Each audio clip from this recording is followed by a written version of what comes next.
Hey guys, welcome back to the channel. This is Aatrox, and we're back with another Mortal Kombat reaction slash breakdown. I guess that's what this is, because that's not gonna be the full-on hour-long reaction. We're actually gonna cut out the new sidebar part because I'm gonna post that in a different video, and we're actually gonna just talk about all the news stuff, where we got all news about invasions, about the shrine, about the warrior shrines, and this basically everything else. And what we're gonna do is I'm gonna show you my initial reaction, and then we're gonna talk about like what's changed since I've slept on it. This kind of like was more inspired by like a Penguin Zero voice critical type videos. I actually like watching these videos, so like it kind of inspired me to try something different with these type of reactions. And like I kind of been watching the last couple of Kombat Cast videos. They look kind of boring to watch, like 40 minutes to an hour just reacting to like what you see. I think it's a little boring, so I think I'm gonna switch things up this time around, and I'm gonna. And if you guys like this kind of like format, let me know, and we'll keep it going. But anyways, so the first topic we're getting into is invasions. So here's my initial reaction to that. So we've got a new season of Invasions, right. Season 8. It is the season of the Dark Dragon, where Liu Kang is the invading force. Okay. And he's gone mad with power.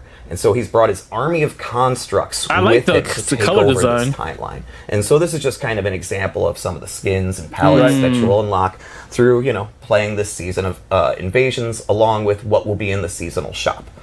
And we have more about the seasonal shop, but we'll get to that later. Okay, good. That's what I want to hear about. Also, this season we have new mini games. We have things called Arcade, which are arcade machines that you beat up. Some of them have a little bit of chaos going on, but you'll be rewarded currency, so coins, crowns, or seasonal currency. We also have missions where you have to protect a cashew.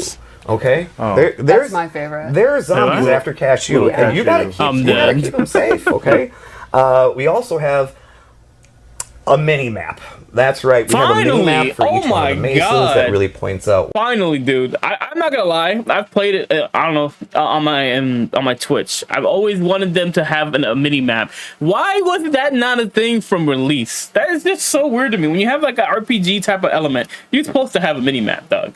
Like, not going to a place where you've already been before. It's so damn annoying when you're trying to go traverse the map and you're trying to figure out where to go, and then you've gone to places, but you don't know because you have no map that shows you've been there already. You know what I mean? Like, where chests they have the icons now, but before more of those POIs for you to, you know, have a clear understanding of where to go. It's a good quality of life thing people have asked for. Yes. So you can now see where you're going, where you've been. Correct. Good. We also have dedicated shops that sell components. I heard some feedback from the previous season that people really want to be able to target being able to get components, so we made sure that some of the larger mesas have dedicated component shops for people to go and find and explore.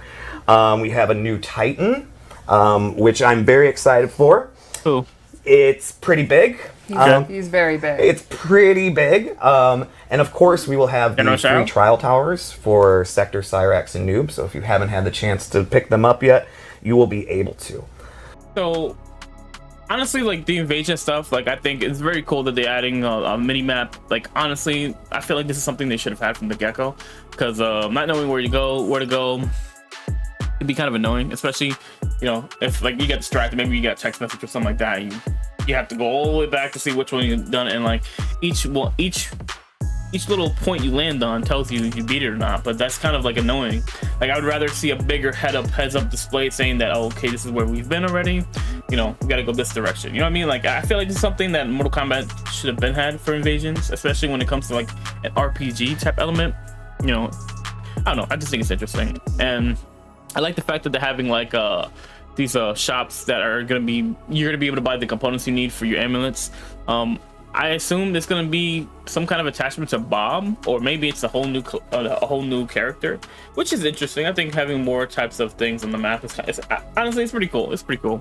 I like that fact. And the new invasion being Liu Kang and his minions, which look, I really like the color design, the gold, the kind of gold pieces in his skin. Like it's pretty sick. I kind of like it. The white and gold with like the blue eyes. I think it looks sick. You know, so far, like honestly, I'm liking the changes for Invasion so far. We'll see if it changes people's opinion on it. And then also having like them keep adding the new mini games to the actual Invasion is pretty sick. I hope one day they'll add like a multiplayer. Maybe not in this game, maybe they'll do it in a future game, but it'd be nice to have like a Mario Party-esque type of game mode for Mortal Kombat, where you can just play with friends and actually have fun with it, and not just like be forced on trying to kill each other. But you know, I think it's pretty sick that they keep adding more stuff to it, and I think these are some good changes that needed to be done for Mortal Kombat 1 in particular, especially because like a lot of people don't find that game mode fun. So I think it's, you know, pretty awesome. Now, the next topic that we got into was online practice mode, and I thought I'll share my opinion on that after this part. Are you ready for some more new stuff? A lot of new stuff. Let's keep going. What more could there be? So, we will be having online practice as well. Online practice will be in this update for everybody. Just so that you're aware, go out there, go spar with your friends, send them an invite. You guys can do a little practicing against each other online, and that will be available, of course, with this update as well. You could play someone, lose, and instead of complaining on social media, work with them to improve. Or you may just want to spar with a friend. You could also do both. You could lose. That's definitely a shot at freaking. Yeah, wasn't there like a few days ago where I think it was Sikander or somebody else, like they were going back and forth, like after like one set with Scorpion or something like that. I think that's a shot at that. Complain on social media and then also try to get better. All these things are options. Absolutely. You know, this just proves that Mortal Kombat devs definitely be taking a look at Twitter, because honestly, like, I think it was a few days ago. It was Sikander, and I can't remember who else it was for some reason. I would have to go back on Twitter to see, you know, who it was. But basically, they had an argument because somebody left after one set, and you know, they were making a big stink about it on Twitter. That's basically what they're referencing right there. So having online practice mode is dope, bro. You can try new things with, like, you know, your partners and stuff like that, especially if you're doing the pro stuff. You know, it makes sense that they would add online mode, although still concerning it took a year for them to add it. But hey, as long as it works with pretty well, you know, I think it'll be fine. It'll blow over. So another W, honestly. I think in this update, I think it's a pretty good change to the actual multiplayer. It gives you more things to do online outside of just fighting people, but you want to try new mechanics and just seeing like if this combo works, and like it trying to get a live opponent versus like just AI. I think this is a really good change for the future of Mortal Kombat. You know, so far so good with these updates. But you know, it's awesome that they're actually listening to people on Twitter and just like the creators about like certain things, and I just think it's a really good change. Now, next we're going to be going into the Warrior Shrine, the seasonal store, and the new brutalities that we're going to be getting. And then we're going to start going over some of the free stuff for everybody with this update. But first, we're going to start with Animalities. If you're unaware, just for getting the update of Khaos Reigns, everybody gets access to the new Animalities. That's for the base roster characters along with the DLC characters. Everybody has an Animality. But will the guest characters have Animalities? Well, you know, they're guest characters. Of course they will! Absolutely. Yes, and there's some rippers. There's some good ones. One I'm thinking of in particular right now. Yeah, it's Peacemaker, but continue. Oh yeah, yes, yeah. Real good. No, they are awesome, but like I said, those are free for everybody, and we'll go over some more free stuff here in a minute. I think we've got. You had to figure they were going to do Animalities for the guest characters, because like they wouldn't just add it for the Mortal Kombat characters and not give it to the guest characters. That's kind of like, it doesn't make sense. Yeah, we do have an interview I did earlier with Josh Slingerland about Animalities that we're going to show you right now. All right, everybody, another interview here on the cast. Right here, who do we have with us? Hey guys, Josh Slingerland, principal artist here at NetherRealm, and my job is directing all of the real-time cinematics here. So today, we're going to talk just briefly about what has returned to Mortal Kombat 1, Animalities. Yeah. Thanks for having me. We are so excited to talk about this feature. We've been working on this for months and months and months, and it's just cool to finally get it out there and and starting to see some of the reactions to some of the small clips we've kind of already put out there already. Because there are a lot of Animalities. A lot, man. Let's talk about like what was sort of the decision, like why bring back Animalities? Yes. So, Animalities, we've been talking about bringing back for a little while now. As I'm sure most of you fans know, we brought back, I think, every finisher now at this point. We brought back the Babalities, we brought back the Brutalities, we brought back Friendships last game. True. Now, I believe Animalities is the only one that we haven't brought back There's yet. gonna be a lore head who proves us wrong there, but hey, we're sticking with it right now. I'm usually wrong. So, anyway. Harakiri's. You didn't bring back Harakiri's yet. But you didn't bring back everything until you bring back Harakiri's. It's time, you know, like it's been since MK3. Although I think they won't bring that back because, you know, that's suicide and they probably don't want that in the game. But we'll see. Maybe one day. A couple days ago when we released that game. Okay, right. It's just so cool to bring this back. You know, next gen graphics, new engine, things are looking hot, and I couldn't be more pleased with what the team has kind of done with this feature so far. So, what's your favorite part about it all? It's just the nostalgia. What are you excited about? All of the above. It's you know, like it's a refreshing, you know, creative kind of endeavor for everybody on the team to, you know, come up with what is every character, what are they going to transform into? Let's make sure it fits their character. What are they going to do once they've transformed into that animal? And we kind of took it from there. So Yeah.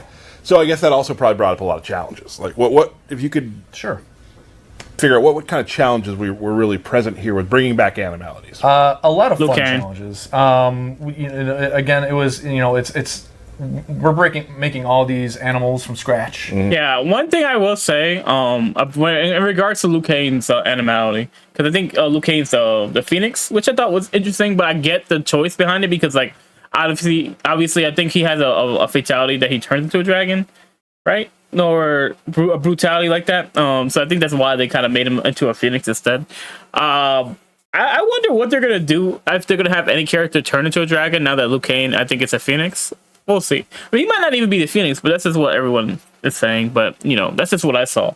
But who knows? And they look gorgeous, by the way. I'm really excited for you guys to see all of them. The making sure like the fur on some of our furrier guys looks really good in our engine. Cool. That was something new that we had to kind of like, you know, dig deep into. And then just kind of coming up with, you know, wow, it's not the character killing them, it's the animal going to kill them, and you know what would be cool? And I'm sorry to pause so much, but it would be cool if they had like a druid-esque character that turns into animals as they're fighting. I think that's something that Mortal Kombat should have had, like something like with Knife Wolf using Kiba, like that would have been cool. Making sure that things feel authentic and but also unique from every other character. Sounds good. Do you have, of all the Animalities that are in this game, do you have a favorite? Obviously.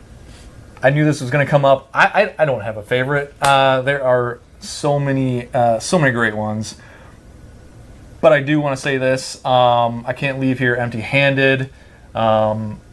I did bring a little clip I'd like to share. I've been maining Takeda a lot recently. Okay, Takeda one. I was like, hey, why don't we show his animality? So maybe a little world premiere here. I love it. A brand new animality that no one's seen yet. So. And he's thank you, Josh, like for a coming panther by. or a It's been cheetah awesome. or something like much. that. Great to have you, and here we go.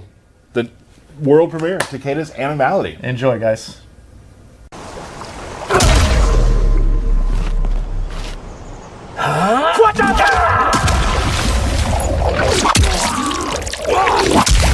A kraken or an octopus?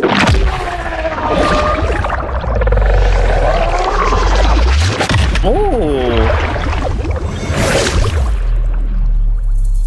So why octopus? All right, and there it is, Takeda's octopus. Oh, but why octopus? Maybe because of the whips. Maybe because of these long. I don't know. That's weird. It's one of my favorites. Thank you, Josh, for stopping by to talk about Animalities. Now, I'm gonna say this first because, like, even sleeping on it, I still don't get why Takeda is the octopus.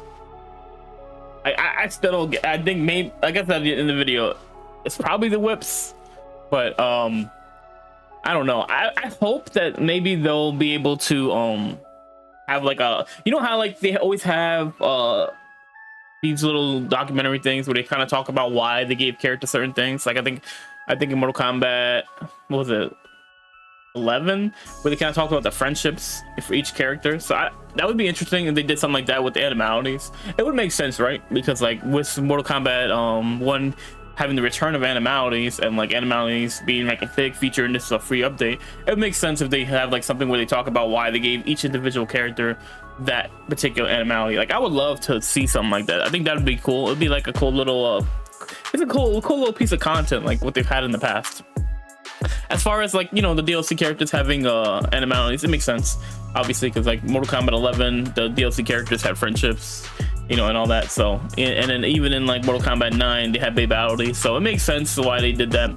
So, you know, I kind of like, I already knew that was gonna be a thing. I think everyone kind of knew at this point, because like it's obviously you're not gonna put the guest characters in there if you can't do this type of thing. And I'm sure that they cleared it with the creators of each character, and like they got their okay first. So, you know, this is a cool little update. Obviously, Animalities is it's big. Honestly, I really like Animalities coming back. Because I think, what was the last time we really saw it? Was it like Mortal Kombat 3? So I think Mortal Kombat 4 had like Scorpion turning into a big scorpion, but I don't think that was like Animality related. I think that's more of the fatality, from what I remember. It's been a very long time since I played MK4. But yeah, like that was cool. It's cool that they're bringing Animalities back. It's a nice little cool fresh update, and it being free is awesome. Like they're doing a lot of stuff to really please the fans. And I think like this is another big W, because like obviously we talked about it before, but the Mortal Kombat that Halloween bundle / Christmas / Thanksgiving bundle, where they were charging $15 now, not only have they brought back Animalities, but they've also included more stuff with it, which we'll get into in a second. But Derek, Yay, I'm back. let's talk about what else we have coming. Sure. There's more. How is that possible? I know! Alright, so there's been a lot of speculation of what the Warrior Shrine is. Right. And what the Warrior Shrine is it highlights the top 5 players of Kombat League every season. And so what you'll be able to do is scroll through all the previous seasons and see who were the top 5 players of each season. I know it's amazing. In season 3, myself, Stephanie, Dizzy, Nicastro, and Paulo were able to be the top 5 players. Yeah, we're very, very strong players. We are amazing. Right. That's a lie. We just kind of mocked this up just to kind of give you guys a first look at it. I just barely missed it. You did. You just barely missed it. Fine. Very cool. You can see the art there, a tribute to, in my opinion, one of the coolest stages in MK history. Right. The Warrior Shrine. Those top 5 players will be immortalized in Mortal Kombat 1 with the Warrior Shrine. There's more. Mm-hmm. Okay, so we'll go from one shrine to another. So, Hold up. Hold the fuck up. Are you telling me you're telling me the Warrior Shrine is just a shrine where you see who's the top 5 in each season? Are you fucking, excuse my language for cursing, bro, but are you serious? That's so dumb. That's what a waste of a mode, bro. Oh man. I thought it would have been like something like a shop or something like that where you can unlock skins from previous combat leagues, like, but just a spot where you're immortalized for being a top 5 in the combat league. You get rewards or something. Like there has to be more to that. It can't just be that, bro. There's no way that's everything, bro. Maybe they're just not going into depth. Once it comes out, we'll be checking that out for sure. So the shrine, also not the Warrior Shrine, The dragon one. Okay. Dragon Dragon Shrine. will be updated with new cameo brutalities for all the cameos. So you just go ahead and go to the shrine, throw some coins in there, and get some new cameo brutalities. Gotta be more than 10. What else is new, Tyler? I'm gonna tell you. The seasonal store. The seasonal store now has new brutalities for all characters, including the DLC characters. There's 2 per character. And they're going to be there forever. So usually with our seasonal store, it kind of resets each one of the seasons and stuff like that. These will always be there. So when we go into another season or whatnot, those are forever there for you to be able to unlock, and so you don't. So there's free brutalities. Okay. That's dope. That's dope. I will not say nothing bad about that. That's fire, bro. Because like honestly, you guys remember back like a few months ago where they had the little the holiday fatalities that were $15. Okay, this could be like a way to make up for that. Maybe that's what this is, which is fine. I like it. I like the fact that they had brutalities for cameos inside the shrine, and then they have more cameo fatalities and regular fatalities in the store. That's cool. As long as they're cool, like, you know, don't make any brutalities that are trash, bro. Just please. Feel pressured like, oh, I gotta get all of these this season. Also, all characters will get a seasonal palette this season through the seasonal shop along with gear. So there's more things in the seasonal shop this season. Tyler. Yes. Good, because the last two seasons have been trash. Like ever since that Final Kombat came around, the seasonal shop has been absolute garbage. Like there's nothing to grind for. Like there's nothing worse doing invasion mode outside of just getting the skins from the actual invasion mode and not the seasonal store. So I'm kind of glad that they're updating that. Hopefully they go back to where they were when they're making a bunch of skins. Like, because like honestly, I like the color palette swaps because some of them were actually pretty decent. A lot to break down right there. Now, the Warrior Shrine is a bit disappointing. I won't lie. Out of all the information we heard from this combat cast, I think the Shrine is probably the most disappointing. But I'm gonna hold judgment until Tuesday when I can get my hands on the game and see what exactly the Warrior Shrine is all about. Because at the end of the day, like, you know, they're not gonna talk too much about it. Obviously, there has to be an incentive to want to grind to be top 5 outside of just bragging rights, you know. So I assume there's gonna be some kind of reward you get, maybe like a unique skin that you can only get if you're type 5, and if that's the case, then you can see people wanting to grind for it to get these very unique, awesome skins. Now, moving on to the seasonal store. Well, before the seasonal store, we'll go into the shrine. Now, the second shrine, obviously the Dragon Shrine. You know, they're adding cameo brutalities, and they're adding more stuff into the shrine, which is awesome, bro. Because the last 2 seasons it's been like, I think it was like 10 to 20 polls between the last 2 seasons for the Dragon Shrine, which is disappointing, bro, because like you wait a whole season to use your coins and you have like a stockpile of like 300,000 plus coins and you can't use them all. So like I think this is good because it needs to be changed. And then seasonal store, where we have new brutalities for characters, which is awesome, bro. So you get new brutalities for your cameo characters, and you're getting new brutalities for your actual characters, which they can just use old fatalities from different games to really just keep adding these brutalities to characters, which is awesome. I think this is a good good way of doing things to where like you're getting more stuff out to everybody, and then like you're satisfying a lot of people's, you know, wants and needs. So I think it's pretty cool. And then like the fact that we're getting a new palette for each character is awesome. Hopefully the palette's pretty sick. Just from what we saw inside the actual, you know, beginning of the stream where they were talking about the color scheme for Liu Kang, it looks like it's gonna be pretty sick though. I'm not gonna lie, but you know, they're doing things that are, I feel like, are a lot of like makeups to the fans, which, you know, it's awesome. That's a W. Honestly, like I said, the Warrior Shrine's a little, I don't know how I feel about it just yet. Obviously, just hearing that it's just like a top 5 characters in Common League, it's a little weird, bro. But anyways, like this part was I found very interesting, is the map section. So without further ado, this was my reaction to it, and then we'll get into like, you know, what I think about it afterwards. You thought we were done. I didn't. No, we're not done. I wrote the script. I know what's coming next. Oh, yeah, all right. Okay, fair enough. So also with just updating to Khaos Reigns, everybody will get 4 new environments. Those 4 new environments also have 2 variations to each one of the environments, kind of like obviously, a day-night sort of cycle. In addition to that, everybody will get 5 new stage variations too. So like the Wuxi Academy now has a different sort of chaos-like themed variation that everybody will get. Sindel's Throne Room has the damaged version. Mm-hmm. You know, before we get to that, we did an interview today with Corey. I figured that was going to be the case when we first saw the different variation of the royal castle when it was like kind of busted. So I'm kind of glad that they actually have that though. That's pretty cool. What? From the environment team about the new stages, and I think we should take a look at that video right now. All right, now we have a special interview with my friend. Yes, I like to think we're friends. Yeah, I like this. I like to hear that. We're going to talk about stages today. Can you introduce yourself before we do? Yeah, I'm Corey Billett. I'm on the environment team here at NRS. Awesome. And you and your team had a hand in building all of these stages out. Yeah, a lot of people have worked very hard to kind of make new things for fans to get to experience, 4 stages to do violence and destruction in front of. Excellent. So we've now entered our Chaos era. How did you and the team imprint Havoc's personality onto a lot of these new stages? Well, so for the new era for Liu Kang, we got to kind of do the more tranquil, beautiful spaces. Havoc doesn't really follow that mindset.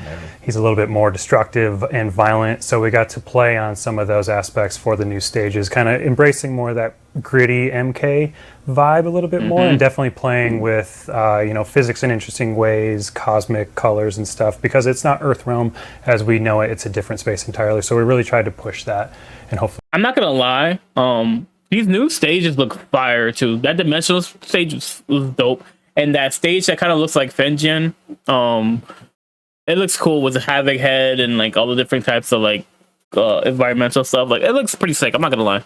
It's clearly recognizable in the stuff we did. Well, let's see that. You brought along some kind of stage pans. Let's start with the Chaosium, if you could kind of go through sort of what that all represents. Sure. So Chaosium is a arena where Havoc and a lot of his masochistic friends are performing murder games kind of 24/7, doing violence on people both willing and not willing. This is just like I said, it's just a space where he kind of runs his games from up atop the throne you see in there. So there's a ton of when you're actually fighting in here, there's a ton of just animations and activity going on. It's just a very intense space. Awesome. Well, that's a great one. That's beautiful. Like some different colors we've used, some different palettes, sort of. Yeah, very colorful skies and everything. Hopefully, that's pretty obvious. Really cool. But also, still, like you said earlier, like what the fans. I mean, we talk here about it a lot. The gritty Mortal Kombat feel. Yes. Too. Yeah, we did the beautiful side. Now we kind of want to do a little bit more of the gritty, violent MK side. And as an artist, that's probably fun too, because you did all the the beautiful flowers. I mean, there are colors. so many ways you can display skulls and just violence. And we're running. I mean, we've tapped that well pretty significantly, but there's still a lot we can pull out of that. Sure. What has been your favorite part of the new stages or working on them? I think just the ability to do interesting and weird things. Again, being it is like our chaos timeline, we can play with physics, we can play with things in an interesting way. We pushed NPCs and just kind of the liveliness of things. Like Tea House, for example, was a stage with a lot going on. Chaos EM that we just looked at is another one where there's just going to be a lot going on, and we push that in all of the new stages. And that's one of the things that I've always liked about the stages too, is that they have a life. They're a character almost. Hopefully, if we did our job, yeah. Right. Hopefully. There's things happening in the background. Like, what are they doing? Are they exactly, they're buying food. What's going on? They're having fun. Yeah. I enjoy that. Real quick, in addition to the new stages, what else should fans be looking for in what you've created? Outside the totally new stages, we also had the opportunity, obviously, to kind of we revisit in our story some of the stages fans might know well. We got the ability to do fresh takes and remixes on those, kind of showing what happens when Havoc enters the scene. So I know we have like Fire Temple, that is the seat of Liu Kang's power. We get to then see kind of what Havoc does when he enters the neighborhood, and he's essentially spits on Liu Kang's front door. He makes it his own, and it is no longer the same place. It's not tranquil anymore. Havoc has brought his mentality, and it's just chaotic firestorms, and again, an affront to Liu Kang as the god of Earthrealm. Awesome. That was cool. And if you like fire, it's cool. Yeah, it's opposite of what we saw earlier. Yes. I mean, previously in MK1. We got one more stage. First of all, anything you'd like to say before we're going to show one more stage and then sign off with this interview? But before we show the last one, just want to say thank you to the fans. There's been a lot of just really positive feedback for stages, and in a fighting game, that's totally not expected because the characters are and should be the focus. But we've seen just the appreciation for the work in the stages have been fire, really awesome for sure. So just thank you for that, and we're very excited for fans to see what we did. And there's a lot of really cool stuff. There's a few things we're not going to be showing today.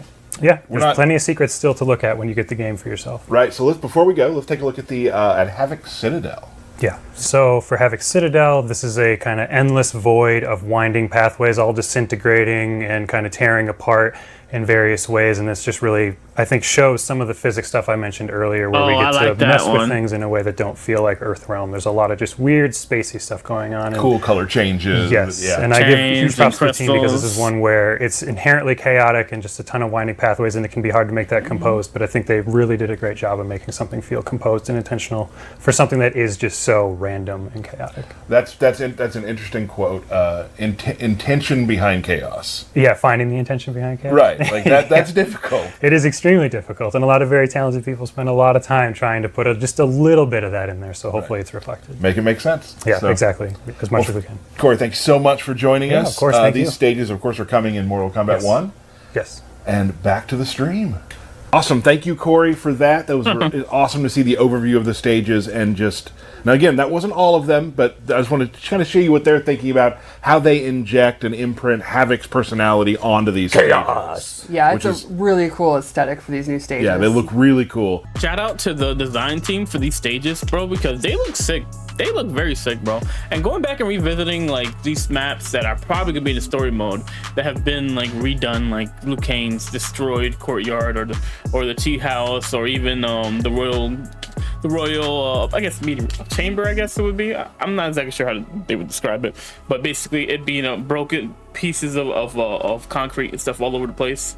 It's pretty sick when you think about like the different ways they can change it, and then also adding 4 new maps of the Havoc's timeline, which is crazy, bro, because some of those maps, like that dimensional thing where they showed at the end, was pretty sick, dude. I really like the overall design, the crystals, the fire, like everything in this is dark and is gritty, and it reminds me of like, if you ever, I don't know if you guys remember, I mean, I'm sure most of you, if you're older, you remember the original Mortal Kombat 1 movie, when they showed Outworld and how dark and like fire burning all over the place, like it was like almost like a apocalyptic type of setting, which is what I kind of like about the Havoc's DLC, because it's showing that same, you know, gritty and dark stuff that Mortal Kombat during the Deception Deadly Alliance era was like really the high point in, like that really grittiness, and even Mortal Kombat 3. So I really like that they went back to that, especially for Havoc's thing. And then also like remixing certain stages, which I'm sure they haven't shown everything, because obviously why would they do that? You know, they want fans to be surprised and people to make the videos and really just like flush out, you know, more stuff for Mortal Kombat.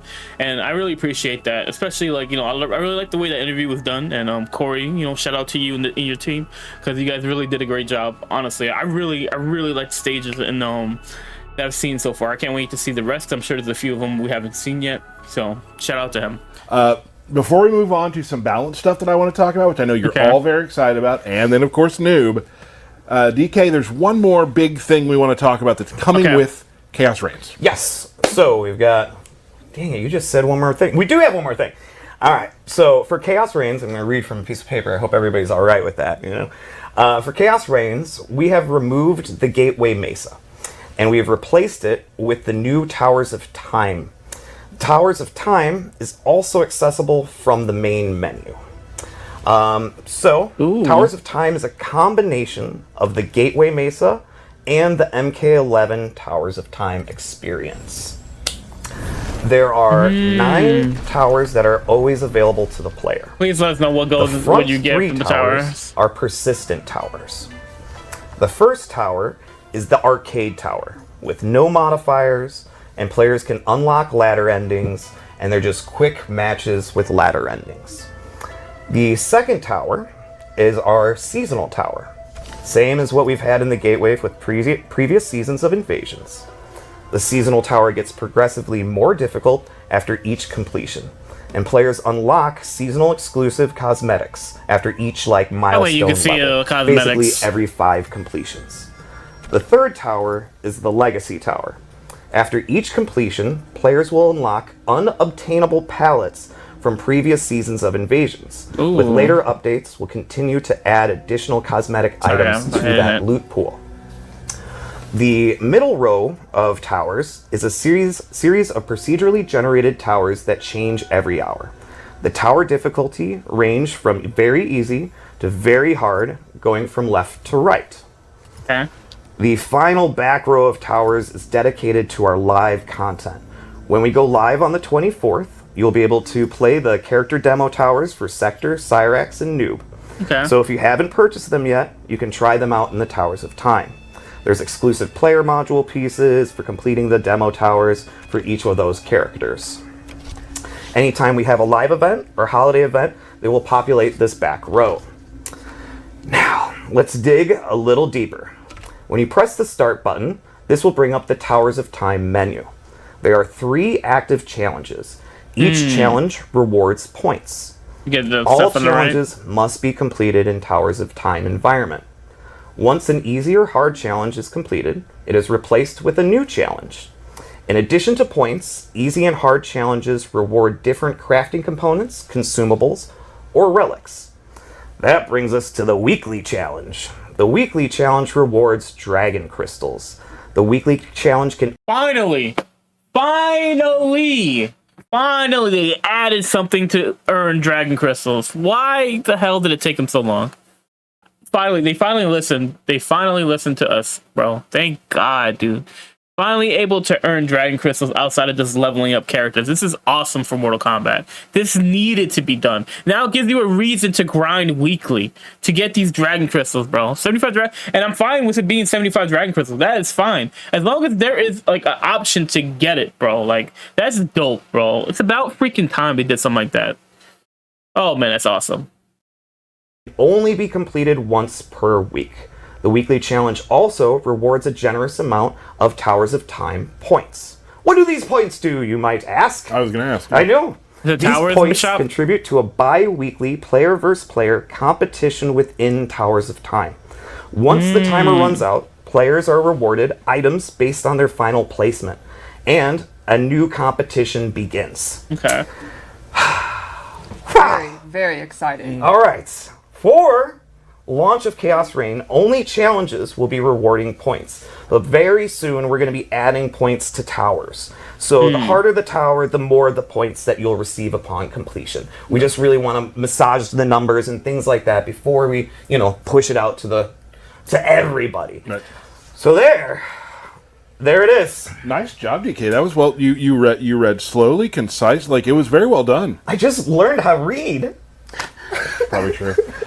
So anyway, thank you, Derek. That's gonna be awesome. Towers of Time returning to for Khaos Reigns. Khaos Reigns. Yeah, excited. This is a W, bro. This is a big W for Mortal Kombat. Like, honestly, all these updates, Tower of Time, I like that they changed the gate mesa into this Tower of Time mode where you can actually, there is a reason to grind these towers now, because now there's a way for you to get dragon crystals. That's dope, bro. And then the fact they're having weekly challenges that also reward points and stuff that lets you get some stuff from the actual right here.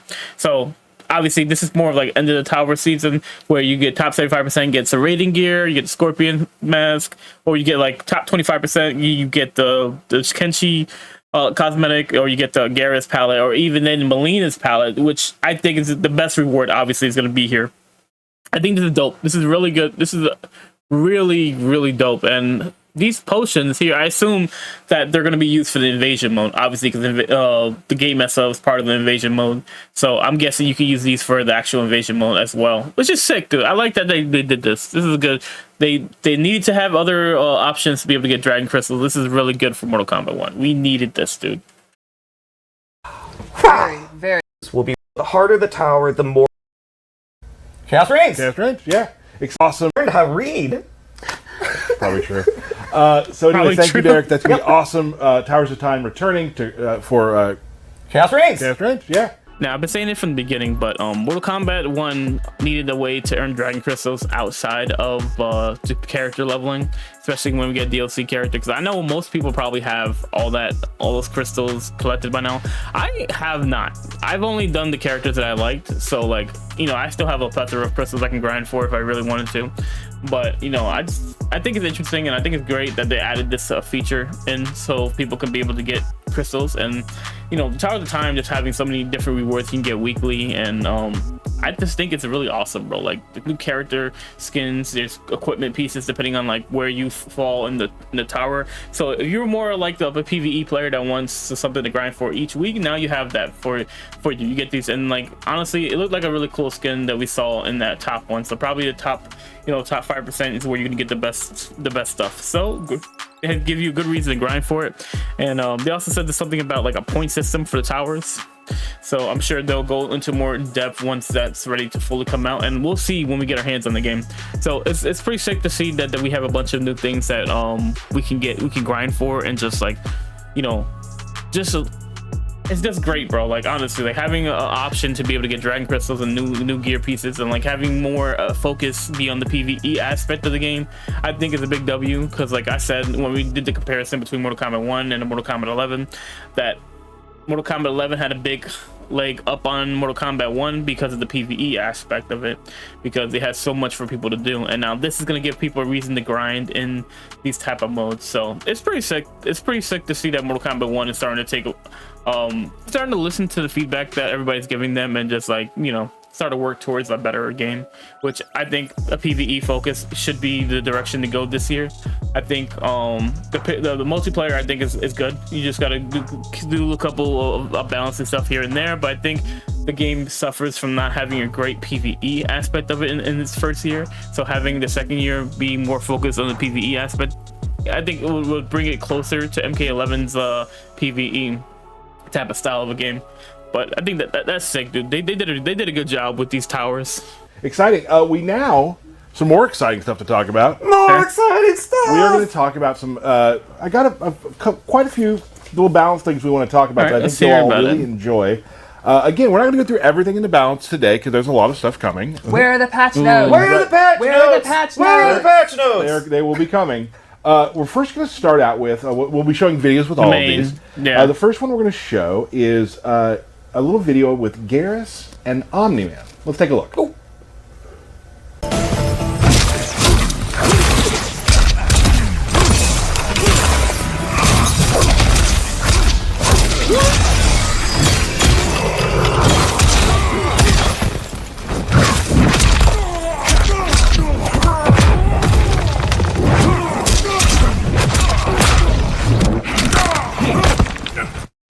Okay. All right. Now, again, you can probably play back these videos if you want to see what happened. But what happens there is, for this one, Omni-Man's forward 2, where he kind of dashes at you and punches, now gives you a little ground bounce. Now, if you're in the corner, that's awesome because you can do a corner comm right there. Corner comm. Yeah. But if you can also use it for a cameo to help pick up the combo after the forward 2. And Garrus's forward 3 now bounces, so you can use the double time move where he makes a clone of himself to continue combos, or you can use, again, a cameo to help out with that combo as well. That What are we sick, bouncing dude. to next, bud? We're going to bounce to Kung Lao. Ooh. Let's take a look. My boy Lao, what we got? Oh. Yo, they got the thing from Mortal Kombat X, dude. When Kung Lao used to throw the hat around himself, now he throws it onto the character. That is dope, dude. I like that.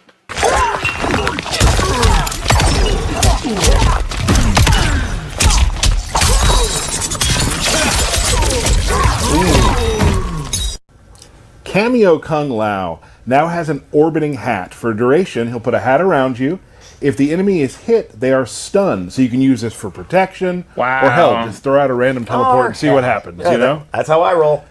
So that's a new thing for Cameo Kung Lao. Orbiting hat, we've seen him before, but it works a little differently here. Nice. Stun. That's fire. Let's see Kung Lao, the character. Okay, that's Let's take a what I look at was. this video. Come on, something real good. Kung Give Lao, me a please stand new up. move.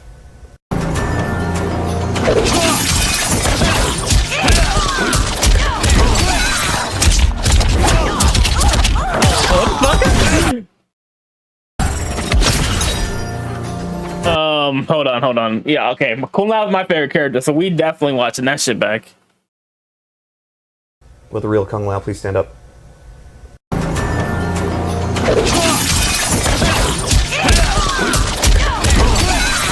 Okay, it's like a new play on the buzzsaw, but like a different type of move. Okay, I'm already imagining how to combo off this. That's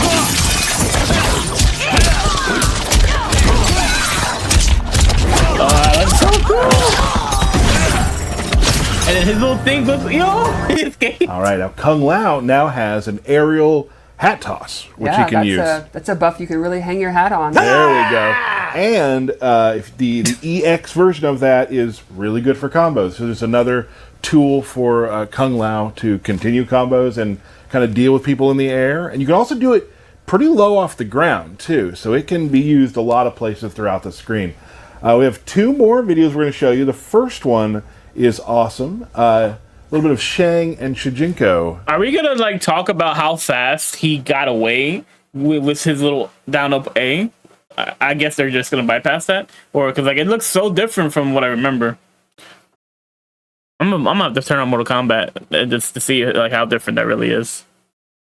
Buffs. Let's take a look at those.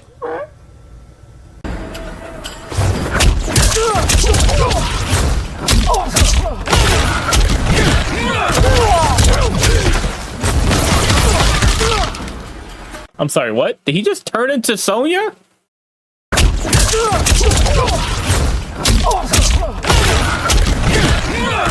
Yes, he has his shape shifting again. Good.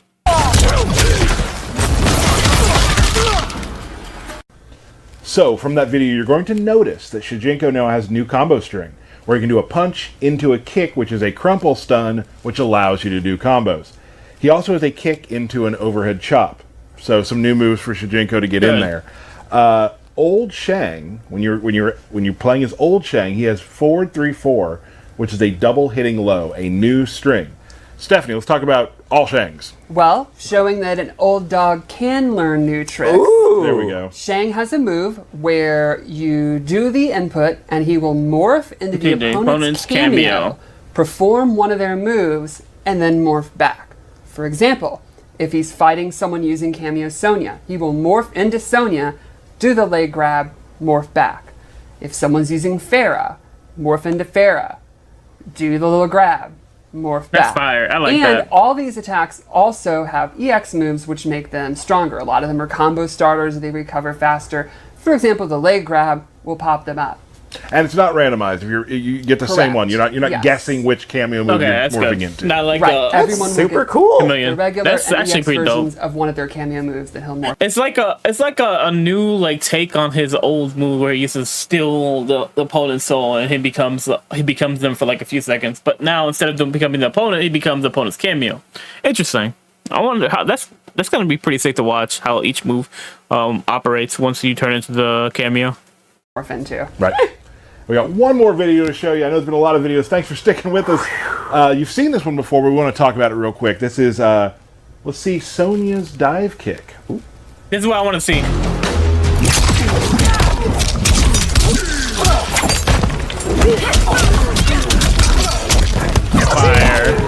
Fire. All right, now Sonya has a dive kick. It's an overhead. It's a summon, so it won't, like, save you from mistakes. But it's really good for offense, a really good way to start a combo that starts overhead. And you'll also notice, maybe for you eagle-eyed Takeda players, forward 2 is now special cancelable. Yep. Sprinkle that in. Just sprinkle it in. Sprinkle that Little in. nugget. Little nugget. So, but Okay, so we got some new moves to talk about. Obviously, we got Garrus and Omni-Man. I don't really play them that much, so I'm not gonna like go too deep into them. But for a character I do play, Kung Lao finally gets a new move, and it's like a buzzsaw hat where he like throws it in the air, and to keep combos going. Like honestly, I actually cannot wait to try that because I already have some of an idea if I'm gonna use that move. Because like I already like most of my combos like lead them into the air anyway, so you know that's gonna be insane, especially the shelling up kick or the one where he just like knees you into the air and you just jump in, do a three-piece combo. Because there's like the 1-2-3 string in the air. It's hard to land it with the dive kick, the enhanced dive kick. So having that be a supplement instead of the dive kick. Actually, it's really good because it was a combo I've been trying to work on with Kung Lao, and it's just now coming together because of the timing. So having that move be in the game is actually going to help with that combo that I'm trying to work on. which is cool. It's cool as hell for me. Also, the cameo update where it was Kung Lao having the hat toss around himself, or not himself, but the actual player's character. Awesome. Like, I might have to run a Kung Lao and just see like how I can make that work, because all of his moves are in the Kung Lao variation outside of like these newer moves, which is fine, because I think it could balance each other if you learn how to use them the right way, which is what I want to do eventually. Then we have Shang Tsung being able to morph into like other characters' cameos, which is fire. Like, I'm glad he has some kind of morphing ability in this game, whether it be the character or whether it be a cameo. Like, at least he's doing it and able to do it. Like, and they said that every move in the cameo system for his Shang Tsung's ability is gonna have like some kind of ground bounce. So that's pretty fire. But yeah, like, honestly, this whole Kombat cast is pretty much of a W. Like, I think they did a really good job with presenting the information in an easy way, and just like talking about like all these updates. Like, honestly, I think the only thing that is probably like a little bit of a buzzkill is probably the Warrior Shrine. But everything else, Towers of Time, the new buffs, like all the new stuff coming to Khaos Reigns, the Animalities, the free updates for the DLC characters where they get their own animality. There's so much stuff in this thing, and I try to shrink this to less than what the video was initially, but this video is like, it's still probably gonna hit 50 minutes. Like, it's crazy. There's so much information to digest. It's hard to like do that. Maybe in post I'll separate this video into 2 parts, that way it's easier for you guys to check out. But anyways, guys, I'm gonna head up out of here. Hope you guys enjoyed this different take on the Kombat cast that I'm thinking of doing going forward. So let me know you guys' thoughts, and I hope you guys enjoy the rest of your day. I'm out. Peace.